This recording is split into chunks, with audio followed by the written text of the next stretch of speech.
விஜய் சாருடைய ஆரம்ப கால வளர்ச்சிக்கு நீங்க தான் கூட இருந்தீங்க. ஆமா, அவரோட ரசிகர் மன்றத்தை வந்து நீங்க அவ்வளவு கஷ்டப்பட்டு வளர்த்தீங்க. நீங்களும் சரி அவங்க அப்பாவும் சரி. இன்னைக்கு அவ்வளவு பெரிய அரசியல் கட்சி பண்ணும்போது நீங்களும் கூட இல்லை, அவங்க அப்பாவும் அந்த அரசியல் கட்சியில் இல்லை. உங்க 2 பேரையும் பிரிச்சது யாரு, என்ன காரணம்? அதான் ரொம்ப நாளமா இன்டெரக்டா தான் சொல்லிட்டு இருக்கேன். டைரக்டா சொல்லுங்களேன். சதிகள் தான் வெற்றி பெறும். அதான் பல இடங்கள்ல சதிகள் வெற்றி பெறும் சார், சூழ்ச்சிகள் வெற்றி பெறும். இப்போ அவங்க அப்பா வந்து அவருக்கு யார் இருக்கா சொல்லுங்க? சந்திரசேகருக்கு யார் இருக்கா? அவர் பையனை தவிர இன்னொரு பொண்ணு இருந்தால் கூட பரவாயில்ல, ஏதோ அவங்க கொடுத்தா அங்கே கொடுத்தா அதை பிரிவினைகள் வரக்கு வாய்ப்புகள் இருக்குது. ராமதாஸ் ஃபேமிலியில் நடக்கிற மாதிரி. சந்திரசேகருக்கு என்ன பிரச்சனை? யாருமே இல்லை அவரை தவிர. ஆனால் அவர் இன்னைக்கு நெருங்க முடியாமல் இருக்குன்னா எப்படி ஒரு வளையம் அமைக்கப்பட்டிருக்கிறதுங்கிறது பத்திரிகையாளர் உங்களால் யூகிக்க முடியாதா?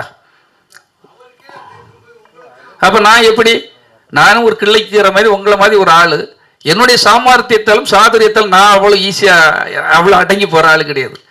அது மட்டும் உண்மை. நீங்கள் வந்து பாருங்க, மிகப்பெரிய சக்திகள் செய்யாததெல்லாம் என்னுடைய காலத்துக்கு பிறகு அது பேசப்படும். அத்தனை கல்வெட்டுகள் அங்கே இருக்கிறது. அதுக்காக தான் நான் உயிரை கொடுத்து போராடிக்கிட்டு இருக்கேன்.